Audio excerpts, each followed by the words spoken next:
दोस्तों बहुत सारे स्टूडेंट्स मुझसे क्वेश्चन करते हैं कि सर एज अ स्टूडेंट हम कैसे एसआईपी का फायदा उठा सकते हैं और अपनी पॉकेट मनी से पैसे बचाकर इन्वेस्ट कर सकते हैं और अच्छा खासा अर्न कर सकते हैं। तो दोस्तों मैं आपको बता दूं कि अगर आप स्टूडेंट हैं फिर भी आप अपनी पॉकेट मनी से कुछ पैसे बचाकर आप विश्वास नहीं करेंगे आप इतना अच्छा अर्निंग कर सकते हैं एसआईपी के द्वारा। अगर आप रेगुलर इन्वेस्टेड रहते हैं वो भी सिर्फ अपनी पॉकेट मनी से पैसे बचाकर, एज ए स्टूडेंट आपकी कोई अर्निंग नहीं है, विथ जीरो अर्निंग, आपके पास कोई इनकम नहीं है, फिर भी सिर्फ पॉकेट मनी से थोड़े से पैसे बचाकर आप लॉन्ग टर्म में कितना अच्छा गेन कर सकते हैं आपको ये यकीन नहीं होगा। इसको बताने के लिए हम आपके लिए लेकर आए हैं एक मैजिकल कैलकुलेशन जिसके थ्रू आपको पता चलेगा कि पॉकेट मनी से थोड़े से पैसे बचाकर आप कितना अच्छा प्रॉफिट कमा सकते हैं। तो दोस्तों अब मैं आपको बात करता हूं कि समझ लीजिए आपको आपके पिताजी से या आपको अपने पेरेंट्स से दिन के 100 रुपए पॉकेट मनी मिलती है। अब ये एक एवरेज है, किसी को 100 रुपए से ज्यादा पॉकेट मनी मिलती होगी दिन की, किसी को 100 रुपए से कम पॉकेट मनी मिलती होगी। मैं एक एवरेज अमाउंट पकड़ रहा हूं कि आपको अपने पिताजी से 100 रुपए दिन के पॉकेट मनी के रूप में मिलती है। तो अगर आपको 100 रुपए दिन के पॉकेट मनी के रूप में मिलती है तो वो 100 रुपए दिन के मतलब महीने के हो गए 3000 रुपए। डेली के 100 रुपए माने महीने के हो गए 3000 रुपए, मतलब आपको महीने के 3000 रुपए पॉकेट मनी के रूप में आपको अपने पेरेंट्स से मिलती है। अब आपको करना क्या है, अब आपको 3000 रुपए आपके पास है, अब आपको 3000 रुपए इन्वेस्ट नहीं करना क्योंकि आप एज ए स्टूडेंट आपके और भी खर्चे हैं। तो आपको क्या करना है, वो 3000 में से आपको 2000 रुपए अपने खर्च करना है, आपको जो भी आपके खर्चे हैं महीने के, और 1000 रुपए उसमें से बचाकर आपको इन्वेस्ट करना है। तो दोस्तों 3000 रुपए में से आपको सिर्फ 1000 रुपए इन्वेस्ट करना है। अब वो 1000 रुपए आपको इन्वेस्ट करना है आपको इंडेक्स फंड में। कोई अच्छा सा इंडेक्स फंड आपको चूज करना है और आपको उसमें इन्वेस्ट करना है। इंडेक्स फंड क्या होता है उसके बारे में भी मैंने वीडियो बनाया हुआ है, आप जाके चेक कर सकते हैं, नहीं तो आप ऐसे भी थोड़ा रिसर्च कर सकते हैं कि कौन सा इंडेक्स फंड बेटर होता है। तो आप कोई भी अच्छे इंडेक्स फंड में जब आप इन्वेस्ट करेंगे तो आपको सिर्फ 1000 रुपीज पर मंथ इन्वेस्ट करना है और इसी का मैजिकल कैलकुलेशन आज हमको बताएंगे। वही सिर्फ आपको छोटा सा आपको investment 1000 rupees per month pocket money से बचाकर आप कितना बढ़िया यहाँ पे अर्न कर सकते हैं। चलिए आपको हम एक कैलकुलेशन पे लेके चलते हैं। ये एक एसआईपी कैलकुलेटर होता है जो कि आप खुद भी चेक कर सकते हैं, आप चाहे तो गूगल पे जाकर आपको सर्च करेंगे तो आपको बहुत सारे एसआईपी कैलकुलेटर मिल जाएंगे।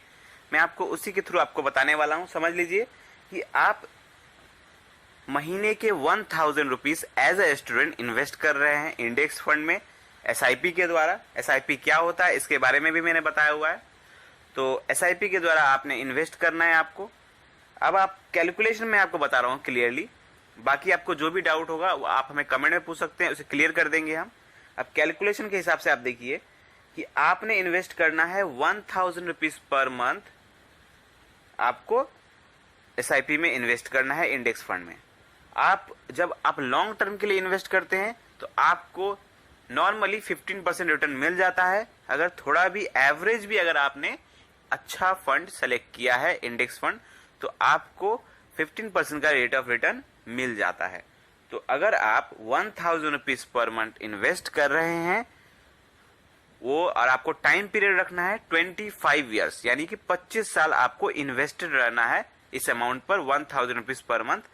तो आप देखेंगे कि 25 सालों में 1000 रुपए पर मंथ इन्वेस्ट करने पर 15% रिटर्न मिलने के बाद आपके पास कुल जमा होंगे 3 लाख रुपए, लेकिन आपको रिटर्न मिलेगा तकरीबन 32 लाख रुपए। यानी आपने जमा किया 3 लाख, आपको मिल रहा है 32 लाख रुपए 25 सालों बाद। तो दोस्तों सोचिए कितना अच्छा एक कैलकुलेशन है कि पॉकेट मनी से पैसे बचाकर, आपके पास इनकम भी नहीं थी लेकिन आपने 1000 रुपए आपने सिंसियरिटी से आपने इन्वेस्ट किया, वही 1000 रुपए आपको 25 साल बाद देगा 32 लाख रुपए। अब इसमें से बहुत सारे लोग पूछेंगे कि सर 25 साल तो बहुत ज़्यादा होते हैं, 25 साल में तो हमारी एज निकल जाएगी। लेकिन मैं आपको बता दूं कि अगर आप इन्वेस्ट करना शुरू ही नहीं करेंगे तो वो भी 25 लाख रुपए आपको, मतलब आपको 25 साल बाद भी आपको वो पैसे नहीं मिलेंगे। तो इन्वेस्टमेंट करना शुरू करें। अगर आपको जल्दी चाहिए, अगर आप सोच रहे हैं कि हाँ 25 साल बाद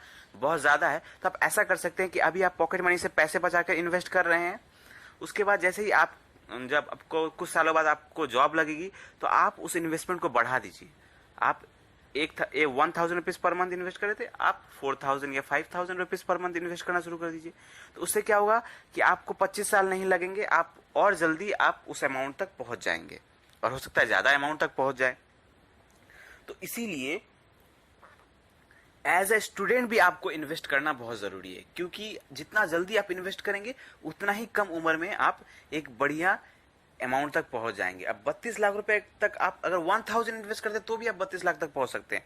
अगर आप उसको बढ़ाएंगे तो आप और ज्यादा अमाउंट तक पहुंच सकते हैं और जल्दी पहुंच सकते हैं।